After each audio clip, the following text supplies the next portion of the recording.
ৰঞ্জনদা bread কিয় কাটি আছা? ব্ৰেড কাটি আছোঁ, এই ব্ৰেডখিনি বেয়া হৈ গৈছে সেইকাৰণে পেলাই দিম। সেনেকৈ যদি ভাবিছা একদম ভুল ভাবিছা তুমি।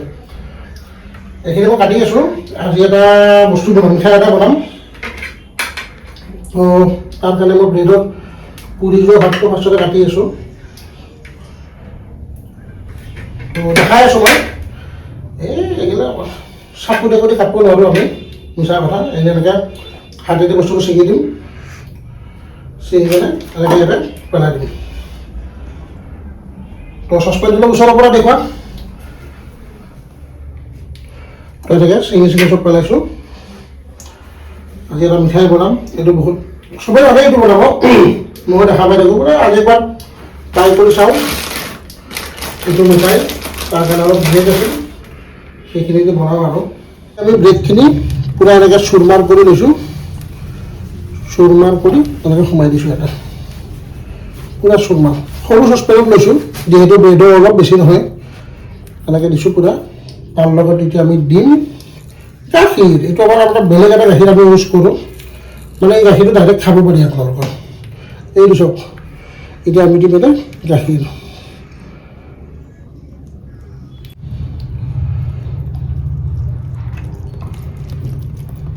তো গাখীৰ অলপমান দিলোঁ, এতিয়া আমি ভালকৈ সানি চাম বস্তুটো কেনেকুৱা হৈছে। যদি গাখীৰ লাগে আকৌ গাখীৰ দিম, অলপ গাখীৰটো দি দিম বাৰু। ব্ৰেডকেইটা ভিজিব লাগিব ন, আৰু অলপ ভিজাই লওঁ। কিবাহে হ'ল বোলে আজি মিঠাইটো, নামটো মই লাষ্টত দিম, মানে কি হয় বুলি চাই ল'ম, তাৰপিছত দিম। আমাৰ ফিটনেছটো চাওঁ, ঠিক আছে, বঢ়িয়া। তো ইয়াক মই অলপ ভালকৈ এতিয়া মাখি ল'ব লাগিব।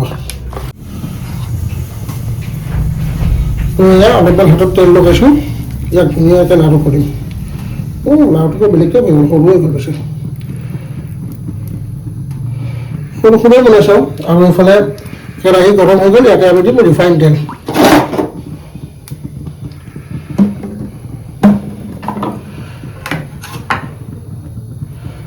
অলপ ডাঙৰ লৈছোঁ, এনেকৈ লাড়ু কৰিম। 4 গুণেই লাড়ু হৈছে এইটো। এবাৰ ঠিক আছে, দেখাই আছোঁ আপোনাক। মই লাড্ডুকেইটা কৰি লওঁ। তো কেৰাহীত পূৰা তেল গৰম হ'ল, তো আমি বনাই থোৱা লাড্ডুকেইটা এটা দি দিছোঁ, ফ্ৰাই কৰি লওঁ। কিবা চিটি দিছে, কেমেৰা বন্ধ দিছে, হেতাখনত পৰা দি আছিলে।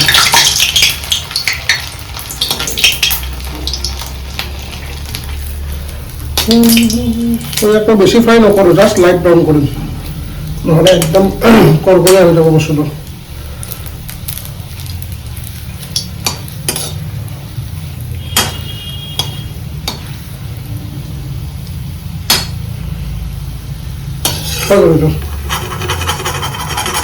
মাত্ৰ 40 ছেকেণ্ডমানহে ফ্ৰাই কৰিলোঁ ইয়াত মই।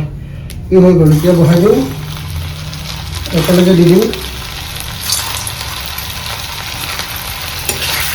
বেলেগ বেলেগ কৰি লওঁ, 5টাকৈ ফ্ৰাই কৰিম। 1 2 3 4 5 6 6টা ফ্ৰাই কৰিলোঁ। ইয়াতে এতিয়া 6টা দিছোঁ, এইকেইটা ফ্ৰাই কৰিব দিছোঁ। কি হয় গম নাপাওঁ আৰু। তুমি কি বনাই আছোঁ এতিয়া? আমি লালমোহন। লালমোহন মানে লালমোহন বনাই আছোঁ নেকি? মইতো গোলাপ জামুনহে বনাই থকা বুলি ভাবিছিলোঁ। এইটো ইংলিছ নাম। সেই অ'কে, পূৰা ফ্ৰাই কৰিছোঁ,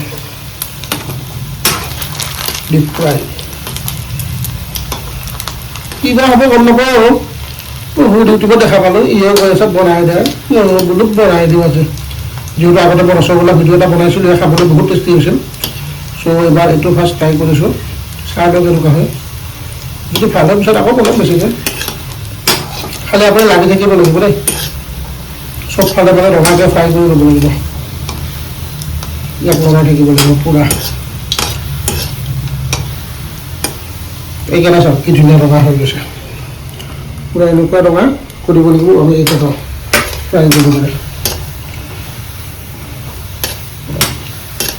এবাৰ নমাই কেনে দেখাই আছোঁ।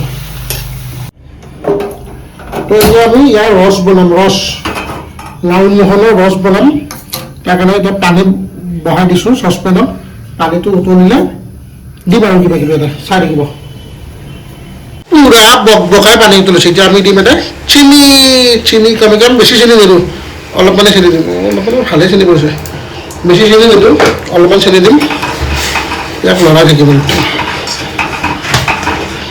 আৰু ইয়াৰ লগত এটা বস্তু দিম এতিয়া মই ইলাইচি দি দিম অলপ ইলাইচি দিলে ভাল লাগে এটা স্মেল আহে না মজা লাগে কি উতলিছে পানী চাওক এতিয়া খালি মই ইয়াক পূৰা পানীতে বৈ আছোঁ ন অলপ গোটা গোটা কৰিব লাগিব তেতিয়াহ'লে মিঠাৰ ৰসটো মানে আমাৰ বনাই থোৱা লাডুকেইটাৰ ভিতৰত সোমাই যায় আৰু অলপমান আৰু বইল কৰিব লাগিব আৰু চেনি যিহেতু বেছি নিদিওঁ অলপ চেনি দিব লাগিব চাগে ন নাই নালাগে নেকি বেছি চেনি নাখাওঁ বোলে তো ইয়াক মই এতিয়া পূৰা বইল কৰিম তলৰ পানীত পূৰা একদম উতলিতে শেষ হ'ল অলপ আঠা আঠাকৈ হৈছে চুই চাইছোঁ ইমান এটা হোৱা নাই কাৰণ আমি চেনি দিয়া নাই তো ইয়াক এতিয়া আমি অফ কৰি দিম ডাইৰেক্ট অফ তাৰপিছত আমি এই লাড্ডুকেইটা ধুনীয়াকৈ লাহে লাহে দি দিম ইয়াতে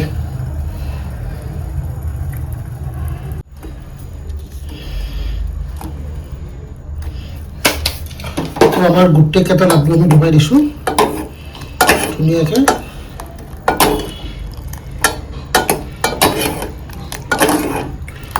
ইয়াক অলপ ডেকোৰেশ্যন কৰিম অলপ দেৰিকৈ এতিয়া মই ইয়াক ধুনীয়াকৈ 2 ঘণ্টাৰ কাৰণে পূৰা এৰি দিম সি মানে ভিতৰত আপোনাৰ চেনি পানীখিনি সোমাই গ'লে এইটো অলপ ফুলিব চাগে ফুলিব লাগে বাৰু মোৰ ৰসগোল্লা বনাওঁতে ফুলিছিলে তো ইয়াক পূৰা ডুবাই থৈ দিছোঁ এতিয়া ডাইৰেক্ট 2 ঘণ্টামান পিছত মই লগ পাই আছোঁ আপোনালোকৰ ওচৰত তো আধা ঘণ্টামান ইয়াক মই এনেকৈ ৰাখিলোঁ এতিয়া অলপ মই ইয়াক ডেকোৰেশ্যন কৰিম আলমণ্ডেদি পূৰা ডেকোৰেশ্যন কৰি দিছোঁ আলমণ্ডেদি তাৰপিছত ডাইৰেক্ট খামহে আৰু এতিয়া ৰখি আছোঁ 2 ঘণ্টামান কেতিয়া হয় মানে অলপ ফুলিব দিছোঁ বস্তুটো বহুতখিনি ফুলিলে বাৰু বহুত টিকলো লাডু বনাইছিলোঁ তো ডাইৰেক্ট নেক্সট লগ পাম ডাইনিং টেবুলত তো মোৰ পূৰা গোলাপ জামুন ৰেডি খালি আৰু বেছিকৈ ফ্ৰাই কৰিব লাগিছিল চাগে কাৰণ দোকানত পূৰা এইটো ব্ৰাউন হৈ থাকে ন সিমান এটা ব্ৰাউন নহ'ল মানে ৰসটো সোমোৱাৰ পিছত তো মই অলপ খাই চাওঁ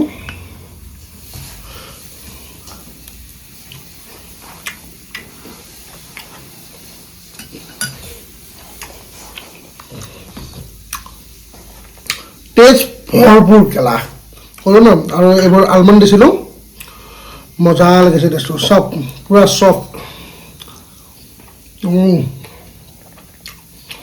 নেক্সট টাইম বনালে এইটো অলপ ফ্ৰাই কৰিব লাগিব কিন্তু গৰমৰ ফালে বেছি ভাল লাগিব 2 ঘণ্টামান পূৰা ৰাখি দিলোঁ ন পূৰা ঠাণ্ডা হৈ গ'ল বস্তুটো গৰম যদি খালোঁ হয় ভাল লাগিল হয় মজা চ' এতিয়া মই খাওঁ আপোনাক লগ পাম নেক্সট ৰেচিপি নেক্সট ভিডিঅ'ৰ লগত বাই বাই